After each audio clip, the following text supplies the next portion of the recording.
Hi guys, Grand J here and welcome to another one of our videos. Opus 7 has recently just released and today we'll be talking about the new lightning cards of Opus 7. Let's get started. The first card we'll be talking about is Red Mage. He is a free cost forward at 5,000 power. His ability is when Red Mage enters the field, choose one forward of cost 3 or less than opponent controls. If the cost paid to play Red Mage includes water CP, return it to its owner's hand. His second ability is Lightning Dull, put Red Mage into a break zone, choose one forward of cost 4 or less, break it. So considering that this card is a cross between lightning and water, it kind of has two very similar effects to cards that exist before in the game. So its first ability is a lot like Shu Yin, which was a backup from Opus 1 that also did the same returning effect. And also his secondary ability is a lot like Dragon. So effectively this card combines both those effects in one card. However, this card is below the curve, so being a free cost forward at 5,000 power, he is below the curve. He's about the same size as what you would expect from a 2 CP forward. So while this card doesn't seem all that impressive, the fact that he can disrupt your opponent with both his enter ability as well as his payment ability does mean that this guy has a lot of anti-aggro type effects in him. Which means any sort of deck that runs both water and lightning that wants to go towards a late game does have advantage playing Red Mage. So if you want to play a strategy that uses a new legendary Gilgamesh, or if you want to play some sort of strategy that wants to go to endgame and take use of those large Golbezes from the starter deck, then this is a great card for you to put into your deck just to give you a little bit more control of the field and to be able to draw the game out for a little bit longer so you can get that big advantage that you get towards the mid and later game. So overall, this card is one of those cards that you just kind of chuck into any sort of lightning deck or any sort of like lightning water deck, but the fact that he does have a relevant batch of effects on him means that there can be a situation where you might be able to find this guy useful in your deck. The next card is Argy. He is a 2-cost backup. When Argy is put from the field into break zone, select one of the 3 actions. Choose one forward against haste until the end of turn, choose one forward, activate it, or choose one backup of cost 1 in your break zone played onto the field. So this card fundamentally has no effect when he comes into play. His effect only triggers off when he is broken by an ability. However, that being said, there aren't too many good effects in the game that currently break your backups. So the 2 notable cards that are probably relevant with this card is Heroic Lulu from Opus 1 or Deleter from Opus 1 as well. We haven't seen too many cards in recent sets that can take advantage of this card. Yes, while Furion from the last set does allow you to break your backups for an effect, but specifically in that situation, Furion's payoff for breaking one of your backups isn't particularly high. Right now, the biggest issue with Argy is that currently there is no good effect that you want to break your backups for as a cost. So as soon as we receive some cards in the game that give you a really big benefit for breaking your backups, then this card will probably see play or be some sort of use. However, until then, this card doesn't really fulfill a need in the game, so due to that, this card probably won't see that much play. Next card is Xdef. He is a 6-cost backup. When Xdef enters the field, choose one forward from either player's break zone. If its cost is equal or less than the number of backups you control, play it onto the field. So obviously this card becomes more potent the more backups you have in the game. And especially with Mono Lightning, it's a deck that wants to get up to 5 backups as quickly as possible, because that's where most of its abilities become most potent, whether in the form of a Dio or whether in the form of a Stinian. So when you do consider the fact that you are placing this down as your 5th backup, then all of a sudden being able to play a card like Estinian or playing one of your opponent's 5 costs is actually pretty powerful. This is the first card that we have seen in the game that allows you to return one of your opponent's forwards from the break zone back onto your side of the field. So it does mean that in certain very specific instances, playing Xdef can allow you to pick up some very interesting cards from your opponent's break zone and allows you to have access to certain cards that you generally wouldn't be able to play from a mono lightning deck. That being said though, do note of any light and dark conflicts. So if you happen to have any light or dark cards on the field and you do play Xdef, do note what you're picking up from your opponent, because if you are picking up another light or dark from your opponent's break zone and you don't have some sort of card like Chaos or Cosmos to allow this, then you won't be allowed to put it onto the field. Ultimately, when you do consider the fact that you are getting potentially a forward of up to cost 5 from your break zone onto the field, then this card's value is actually alright. So when you do consider a backup, it's usually a 2 CP backup, but then effectively the 4 extra CP is getting you the value of a 5 CP forward as well as the card that you put into play. So in that regard, XF is reasonably well costed, but only if he's the last backup that you put into play on your side of the field. And that's the biggest restriction of this card, in that anytime in the early or even mid game, XF is completely useless, because paying 6 CP for a forward that's maybe 3 CP or even 4 CP is probably not the best value you can get out of this backup. So ultimately this card is solid enough to play, but I would never go over say 1 or maybe even 2 copies of this card in your deck ever. The next card we'll be talking about is Gilgamesh, and he is one of the lightning legendaries of this set. He's a 2 CP forward at 4,000 power, so he's a little bit below the curve, but his ability is, for each card named Gilgamesh in your break zone, Gilgamesh gains plus 1,000 power. If Gilgamesh has 10,000 power or more, Gilgamesh gains Brave and can attack twice in the same turn. His second ability is, when Gilgamesh is put from the field into break zone, you may pay X. If you do, search for one card named Gilgamesh of cost X and play it onto the field dull. So this card is actually really fun and pretty good value as well. So let's consider his second ability first. The fact that when this Gilgamesh is put into Break Zone, you can pay X to put in another one of cost X. It effectively means that this card allows you to draw a card when he goes to a Break Zone, because effectively you're paying X to replace him with another Gilgamesh, but you haven't paid the CP of getting that card. So effectively, this is a Gilgamesh that does replace himself when he's put into the Break Zone. And this combines very well with his first ability, because obviously you do want to get up to that higher 10,000 power threshold, because that way it allows him to get Brave and attack twice in the same turn, which is actually a stupidly powerful effect, especially in Lightning, where there are ways to give him haste, such as through Red Mage. And the fact that all of this is combined on a 2 CP body actually makes him a very, very powerful card, and does make him pretty worthy of legendary status.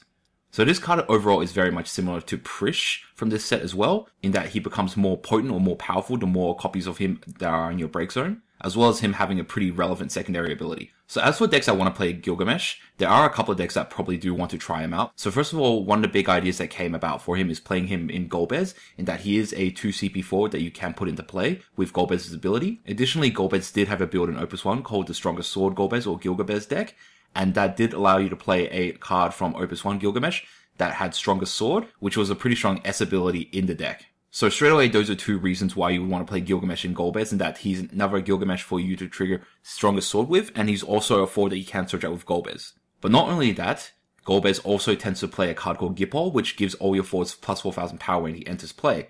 And this combines well with Gilgamesh's ability, because Gilgamesh doesn't actually require you to give him 10,000 power or more from just his own ability. It can include any abilities that can power him up. And Gipol is definitely one of the strongest power buffs you can get on a forward entering play. So Gilgamesh's ability actually combines with Gipol's ability very, very well. So overall, this card is an absolute fit for the Gilgabez deck, and definitely is a deck to look out for in the near future. Unfortunately, it seems like the reign of Gilgabez might be coming back, and we might have to start finding ways to deal with this classic Opus 1 forward in the near future. As for other decks that want to play Gilgamesh, any deck with natural ways to increase their forward's power can combine well with Gilgamesh. So obviously, Earth combines with Gilgamesh pretty well, but Fire also has access to a couple of ways to buff their forwards as well, which can give Gilgamesh those extra numbers he needs to be able to Brave and attack twice in the same turn. So overall, this card isn't immediately powerful by itself, but the fact that he has two very potent abilities that work together very well, and has a lot of existing cards that are named Gilgamesh, means that this card is a very strong card, and is definitely a card I want to try out in the near future. The next card we'll be talking about is Coeurl. It is a 2 CP monster, and it's one of the discarding monsters for this set. So put Coeurl into Break Zone, choose one forward until the end of the turn that gains plus 3,000 power, haste, first strike, and brave. And his second ability is discard Coeurl, choose one monster of cost 1, break it. You can only use this ability if Coeurl is in your hand. So both of these abilities are actually pretty strong, and him being lightning is actually pretty good as well. So let's start off with his second ability. The fact that you can break a monster of cost 1 by discarding this card means that certain strategies that do play 1 cost monsters do get penalized pretty heavily from Coeurl right now. So the big card I'm looking at is Cactuar, which is from Earth Wind, but there are a ton of other 1 cost monsters that Coeurl can also hit. And the fact that you don't actually need CP in order to use his discard ability means that this card can actually be thrown into any deck of any element to hedge them up against any other weaknesses to monsters, such as water or ice, generally not being able to deal with monsters very effectively. As for his first ability, the ability to give one of you guys plus 3,000 power, haste, and first strike, and brave, which is like all the key combat keywords, as well as plus 3,000 power on just like a 2 CP monster, is actually stupidly good value. Like that, it pretty much means you win combat in nearly all situations. So it's just like a stupidly powerful effect, both on offense as well as on defense. And him being in lightning is actually pretty good. It means that you can use certain cards to bring him back from the break zone onto the field, such as Uriandra or Azul. So overall, this card is pretty flexible. And even though in the current metagame, using monsters as combat buffs isn't really particularly used, so overall, this card is well costed for what he does. He's got a lot of support, and he happens to be in very good colors, and he's very flexible as well. So overall, this card is pretty good.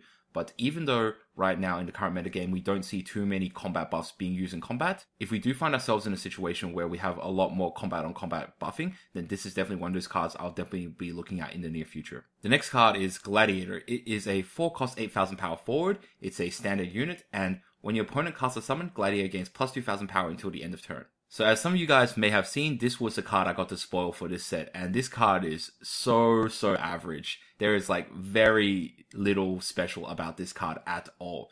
Being a 4 CP 8,000 forward is the most contested spot of any deck in the game right now. And if you look at most deck lists, Nearly all of the 4-cost 8,000 power forwards are all legendaries or even legendary worthy forwards. However, Gladiator is just so weak in comparison. Its effect is pretty irrelevant in nearly all circumstances, and it has no other effect except for a very defensive one that does nothing. So overall, this card won't see that much play because he's just a card. He doesn't really do anything special, and he's in a position that's most contested of any deck slot in the game. Unfortunately, the fact that he's named Gladiator as well also does limit his support in that there are currently no cards in the game that do support you or do give you any incentive or reward for playing Gladiators. So maybe in the future when that time comes, then we might have another look at this card, but until then, I don't think Gladiator will see any play at all, simply because he does nothing special. The next card we'll be talking about is the Emperor. He is a 5-cost forward at 9,000 power. When Emperor enters the field, choose 2 forwards your opponent controls, dull them.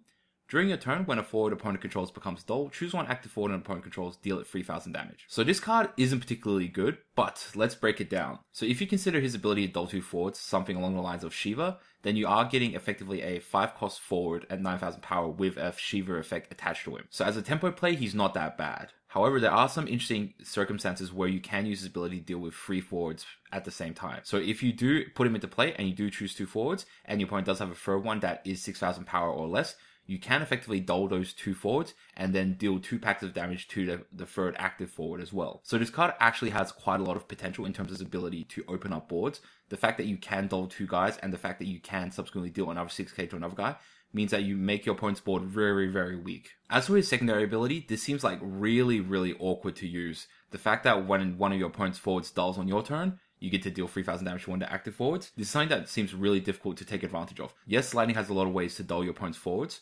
but after dulling your opponent's forwards, you only being able to deal 3,000 damage to an active forward is what limits this card a lot. So you definitely have to play very specifically and use your dull effects in a very specific way to be able to penalize your opponent using this card's effect, in my opinion. One potential use for this card though is that you can play it using the Opus 1 Emperor. So this is definitely a card that we haven't seen for quite a while, and he is a little bit underused in the current metagame. But if your 5-cost Emperor does die, and it does allow you to search your deck to play any Emperor from your deck, and this can be one of them.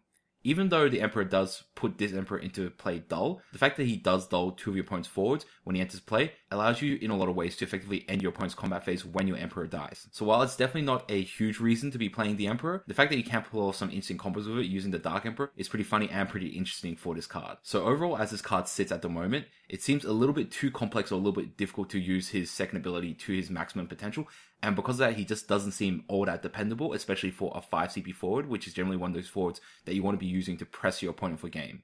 The next card we'll be talking about is Thancred. He is a 3-cost 6,000 power forward. He is a Scion of the 7th Dawn. When Thancred enters the field, choose 1 forward an opponent controls, dull it. When Thancred enters the field until the end of the turn, if the CP paid to play Thancred was only produced by category 14 backups, Thancred gains plus 2,000 power, haste, and first strike. So a lot of people are actually on the fence about this card. So on one hand, it does clash with Thancred that we had released in a previous set, which is a very solid 4-cost 8,000 power forward that can become a 9,000 power very easily. So this, on the other hand, you are getting a 3-cost forward at 6,000 power, so you are getting something that's a little bit below the curve. But on the other hand, this card does bring some very interesting utility to him. So the fact that when he does enter play and you do get to dull one of your opponent's forwards does mean it allows you to open up your opponent's board to allow some of your smallest attackers to attack through. So while you have a Papalimo on the field or Urianger on the field, generally they're pretty small forwards and they're generally not going to be able to attack through to your opponent. But if you do put a Thancred down, you can dull your opponent's forwards, and if your opponent only has 1 blocker, then it does allow your Papalimo and Urianger attack.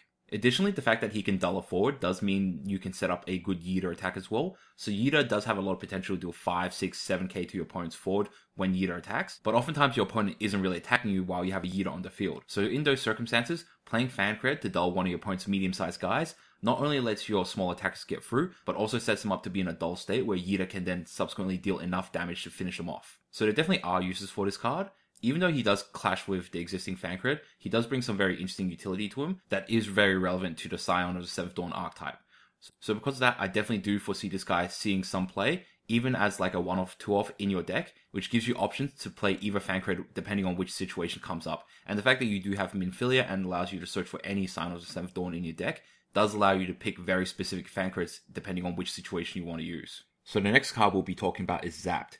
He's a 2-cost monster at 4,000 power, so he's a little bit below the curve, and he's one of the new WOF monsters that's both a monster and a forward in all situations. His ability is, when zapped is put from the field into a break zone, you may search for one card named Remove and add it to your hand. So amongst the 3 WOF monsters, this is probably the second best one, but so right now in the game, there are quite a lot of relevant removes in the game, especially the 3-cost remove from Opus 6, that does have a lot of very flexible options on it. But not only that, there's also the 1-cost remove from Opus 5 as well, that is 1 cost that deals 7,000 damage to a damage forward. So it does mean in situations where you are attacking or blocking with Zapped, you can then search for the 1-cost remove and then play it to finish off the opponent's forward. Overall, considering all the targets that Zapped can get you, as well as his ability to be supported in Lightning's monster lineup with Azul or with Uriandra, does make this a very flexible card in mono Lightning lists. And the fact that he's a 2 CP forward as well does mean that you can play him out for free with your Alcid as well, so that's another consideration for this card. So overall, this card actually is very flexible, and in a lot of situations Lightning, he's actually pretty good. So definitely if you are considering playing quite a few removes in your deck, this is a great card for you to include in your Lightning deck. The next card is Seymour. He is a 2-cost backup, EX Burst. When Seymour enters the field, search for 1 summon and put it on top of your deck. His special ability is S Lightning, Lance of Atrophy. Reveal the top card of your deck. If it is a summon, you may cast it without paying the cost. So this is a really cool card, and it's definitely a card that I want to try and play more of. So first of all, his EX Burst by itself is actually pretty strong. So both as a backup effect as well as a EX Burst effect, the fact that you get to choose a summon and put it on top of your deck, and we know that Lightning has quite a lot of very powerful EX Burst summons, whether it's in the form of Cyclops or whether it's in the form of 7-cost Odin, there's a lot of great targets for Seymour to put on top of your deck. So in a situation where you do trigger off his ability as an EX Burst, then you basically end your opponent's combat phase because your opponent generally probably doesn't want to attack through a 7-cost Odin to destroy one of their forwards. But not only that, if you do play it as a backup, it does effectively prevent your opponent's next combat phase. So if you put a really nasty EX Burst on top of your deck, especially in the early game, you generally don't have to do anything to respond to your opponent's aggression. It gives you time and it gives you space to respond to your opponent's stuff on your following turn, because having a big strong EX Burst on top of your deck makes it very difficult for your opponent to force aggression. So effectively, this card is a lot like the Lightning's version of Ephemeral Summoner, which is a card that we've seen a lot of play in Water recently. So obviously this combos with Seymour in a lot of ways, in that if you play a light card such as Fusoya, you can deal yourself damage, which combos with this card very well. You can set up a specific summon to put on top of your deck, and then you can use Fusoya to trigger the EX Burst with that card, as well as deal 7,000 damage with his ability. But this card gets even more interesting when you consider his S ability as well. If you do ever find yourself in a situation where you have 2 Seymours in your hand, you can find yourself in a situation where you can use Lance of Atrophy's ability. Being able to play a summon if it's at the top card of your deck without paying its cost is very, very powerful. And obviously if you play Seymour beforehand, you can obviously set this up so you can't miss with it. So obviously the biggest value play to play off Seymour is if you were to play something like a Raiden off of Lightning. So overall, this card is actually pretty strong in my opinion. And even though you have to definitely build around him, I think he brings a lot of value to the table and can set your opponent up in very awkward situations where they don't want to attack you. So overall, I like this card very much, and I think that this is a great inclusion for any Lightning deck. So the next card we'll be looking at is Sid Previa. He is a 6-cost backup. When Sid Previa enters the field, choose 1 Lightning backup or cost 3 or less in your break zone, play it onto the field. And for Lightning Dull, put Sid Previa into the break zone, choose 1 forward, deal it 2,000 damage. So his first ability is actually very, very potent. The fact that you are able to play a Lightning backup of 3 or less from your break zone onto the field is very, very strong. So the fact that you're paying 6 CP to not only put it in this backup, but put in another backup of cost 3 or less is actually very cost effective, and it's actually a very good value for this card.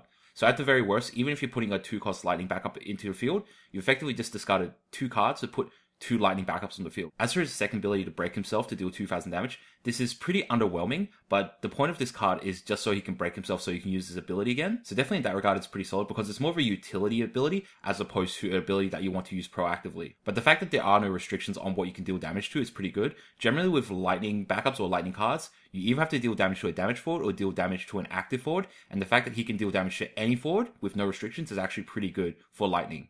So obviously his first ability does combo very well with a lot of Lightning's backups, whether you want to put in a Lulu or whether you want to put in a card like Gramis. It's a great combo for those backups, but also you can use it to play Mid Previa. So Mid Previa is also a 3-cost backup that you can play off of Sid Previa's ability, and when he's played from the break zone, he deals 3,000 and 6,000 damage to forwards. So it's a very strong combination, and it means that you can put 2 backups in while also dealing a lot of damage to your opponent's forwards at the same time. So overall, this card is actually very good value, and it's definitely a card that I definitely want to try out in my Lightning decks as well. The next card is Null, and he is the second Lightning legendary of this set. He is a 6-cost forward at 6,000 power, so he's woefully below the curve, but his ability is Haste. When Null enters the field, until the end of turn, Null gains plus 3,000 power, and when Null deals damage to your opponent, choose one forward an opponent controls, and break it. So this is very similar to a lot of cards in Lightning in that they have triggers when they deal damage to your opponent, and usually these triggers are ways to destroy your opponent's forwards. So at 6 CP, having a haste 9k is not terrible value, especially when you consider that you may be able to destroy one of your opponent's forwards when he is attacking through. Unfortunately, at the end of the turn, he does lose his ability, so on the following turn, he's just a 6,000 power forward, and he doesn't break your opponent's forwards when he deals damage to your opponent. So he's definitely a card that you must get value out of him straight away, and if you don't, then this card just lost you so much value. So when you consider the fact that he is a 9,000 power forward, it generally means that he's going to be taking something out on the turn that he enters play. Either you play Null and your opponent doesn't have any active forward to block you, and Null just runs in, deals your opponent damage, and you get to kill one of their guys. Or if your opponent's got a guy available to block, then Null just runs into them because your opponent's forced to block it in that situation because they're going to lose their guy anyways, right? So overall, Null is pretty much guaranteed to hit one of your opponent's forwards unless your opponent has some way to destroy him in response to his effect. The fact that you do have to pay 6 CP for this card means he's competing with a lot of the other expensive cards from Lightning, whether it's in the form of Vidia or whether it's in the form of Estinian. And because of that, I'm not sure how Null compares against Estinian. So Estinian does get to attack twice, but he also destroys any blockers that are up against him. So overall, Null does seem like he's a weaker version of Estinian, but with Estinian, you're not guaranteed to destroy your opponent's forwards, whereas Null is definitely a much more control-focused variant of Estinian. So Estinian is one of those forwards where your opponent is incentivized to not block him and to just let his attacks through. Null in this card, in a very similar situation, is one of those forwards where your opponent must deal with him. Your opponent must block against him, otherwise your opponent loses forward. So Null and Estinian, while they are very similar in when they are played, the final outcome of Null and Estinian, or the final result on the board, is very different. Null, you're much more likely to destroy your opponent's board, whereas Estinian, you're much more likely to just deal damage to your opponent. And having access to both towards the late game actually gives you some pretty interesting options for whether you want to deal damage to your opponent or whether you want to control the board a little bit better. The next card we'll be talking about is Barbara. She's a 4 CP forward at 7,000 power, so she's a little bit below the curve. She is a Dragoon, however, and her effects are drop Dragoon and card name Dragoon you control gain haste, and pay 1, choose one drop Dragoon or card name Dragoon other than Barbara. It gains plus 1,000 power until the end of the turn. So this is yet another card that we have joined the ranks of the Dragoon archetype. And between Kain, Freya, and Barbara, it seems like we actually have quite a lot of very powerful Dragoon forwards that we can chuck into a Dragoon deck.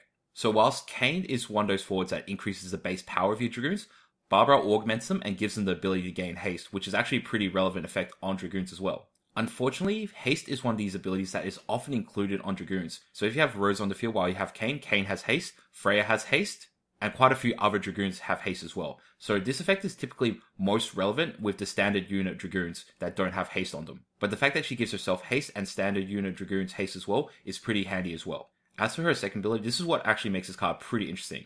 At any point, you can pay 1 CP to give any of your Dragoons plus 1,000 power.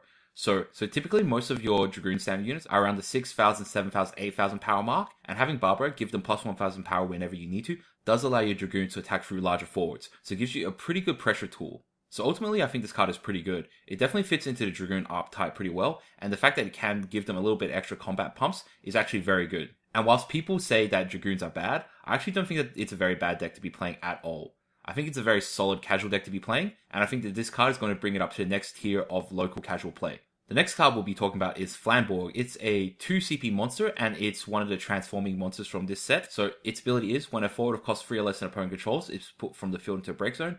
Flamborg also becomes a forward with 7,000 power, and if Flamborg is put from the field into a break zone, you may search for one job, militarize Flan, and add it to your hand.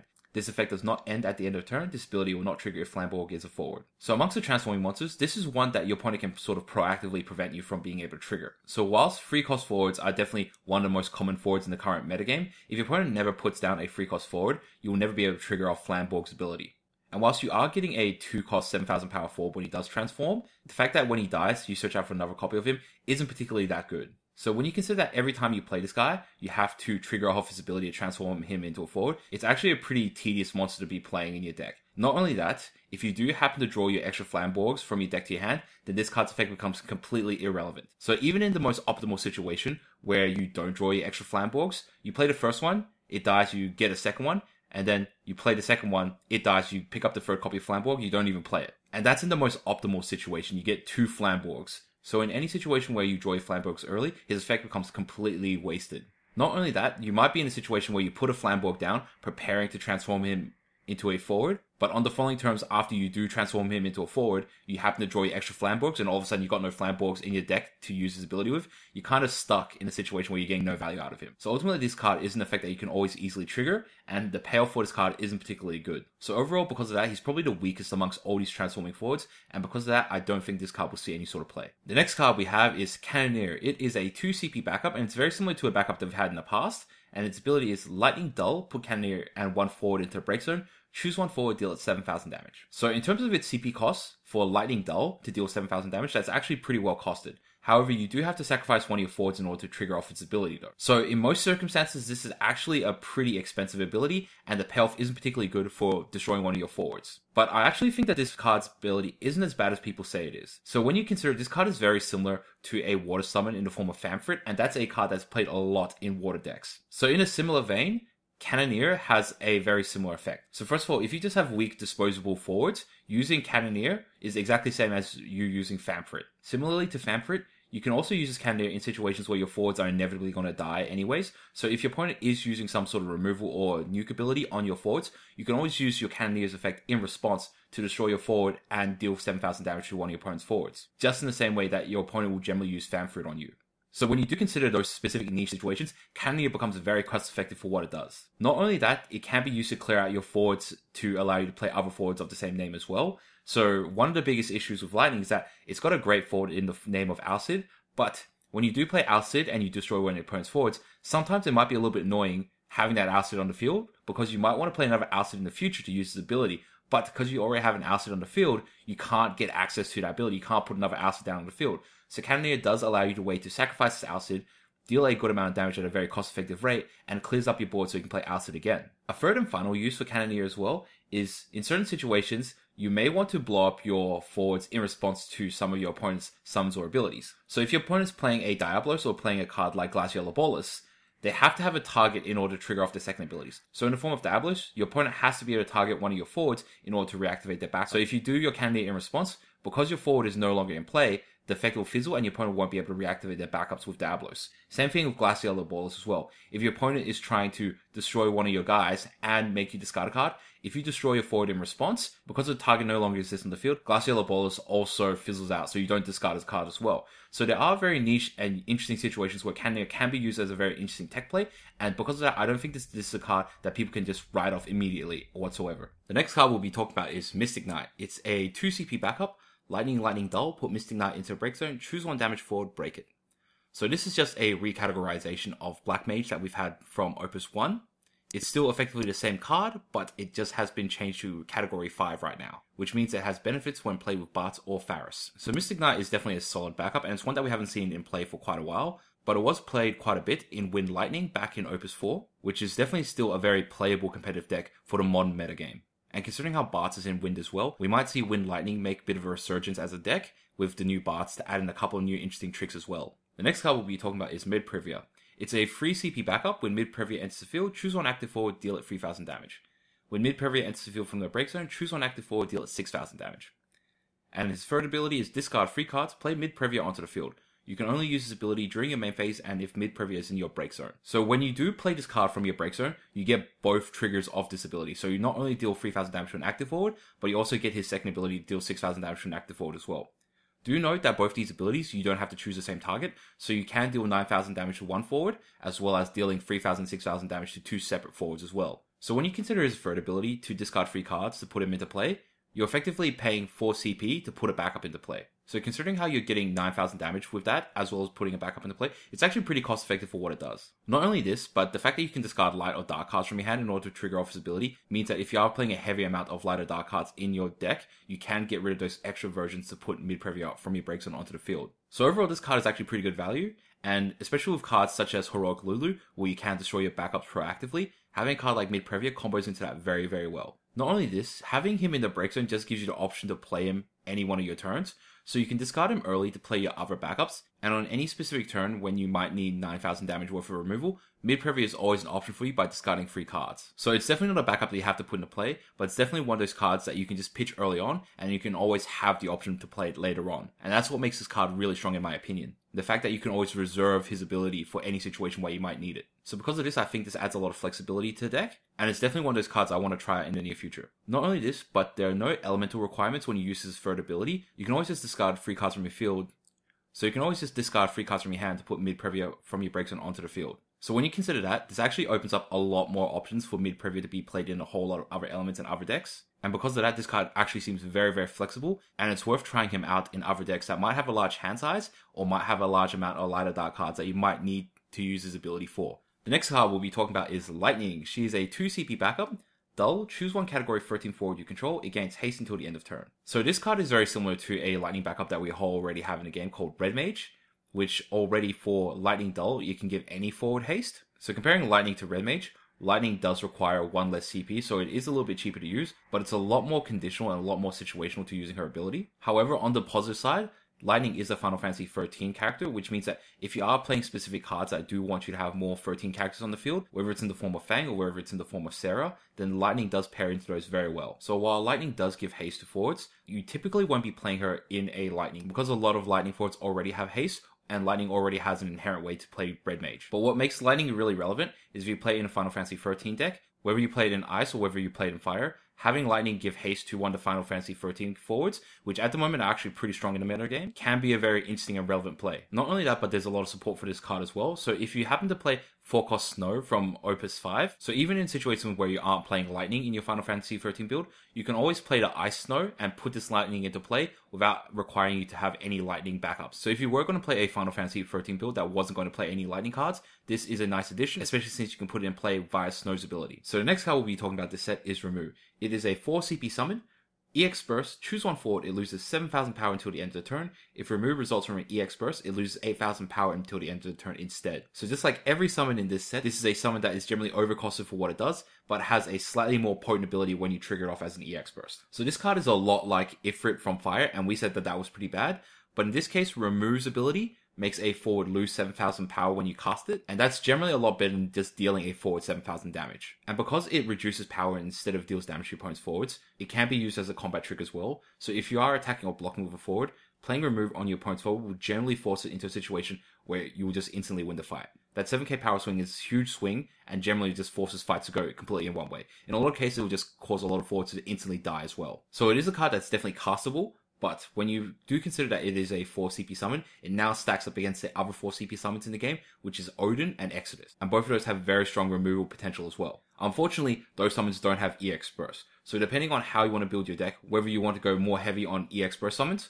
or whether you want better, more consistent removals, will determine whether you play Remove or not. Not only that, Lightning does have a new way to stack its deck, so you can play the new Seymour, which allows you to choose any card and put it on top of your deck, so you can guarantee EX Burst with its ability as well. But if you do rely on a card such as Seymour to start putting cards on top of your deck for EX Burst, in a situation where you would put Ramuh on the top of your deck, wouldn't you just want to put Odin on top of your deck anyways? So the only reason why you want to play Ramuh in your deck is if you have the specific situation where you can put an EX Burst on top of your deck, but you also want to be in a situation where if your opponent chooses not to attack you, and you're forced to draw that summon, that is a relevantly castable summon. Because if you put an Odin on top of your deck, you're guaranteed to kill something if you trigger off an EX Burst. So Odin is a much more reliable EX Burst compared to Ramuh.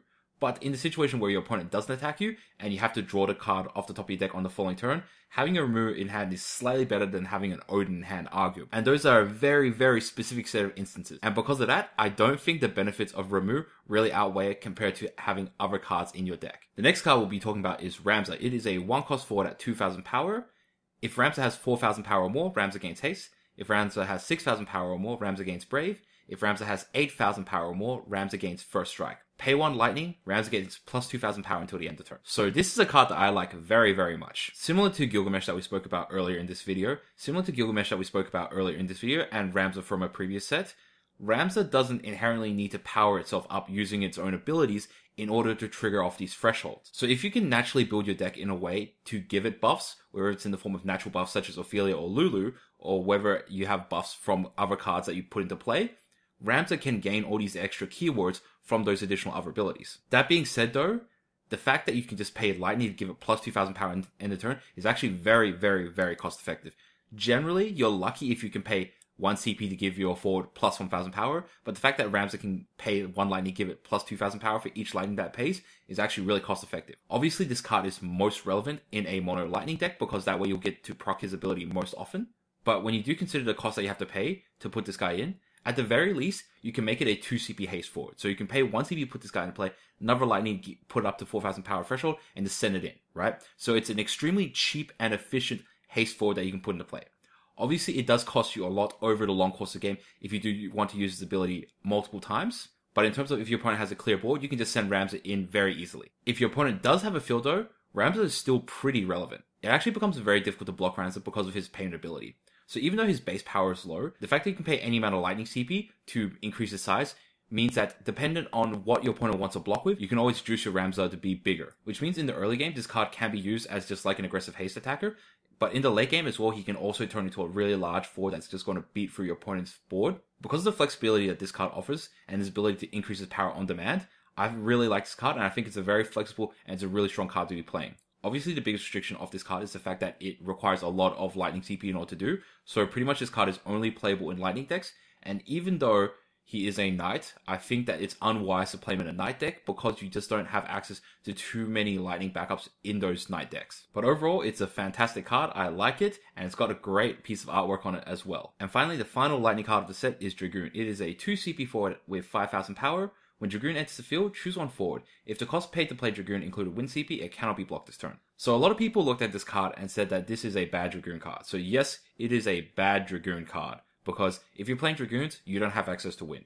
If you're playing Dragoons, you're either playing Mono Lightning or you're playing most likely Lightning Water. So definitely this is not a Dragoon card in the sense that you're not going to be playing it in any Dragoon decks. But if you consider it as a standard unit that you can play in wind, then potentially you can use this card. So the fact that it is a Dragoon means it is searchable with a card like King of Burmecia. And the fact that it is a standard unit is pretty relevant when you consider wind as well, because wind does have one of the best backups for job standard units in the form of Arc. That being said though, Lightning Wind standard units isn't really a deck. So because of that, there doesn't exist an archetype to put this card into, and because of that, this card probably won't see any play.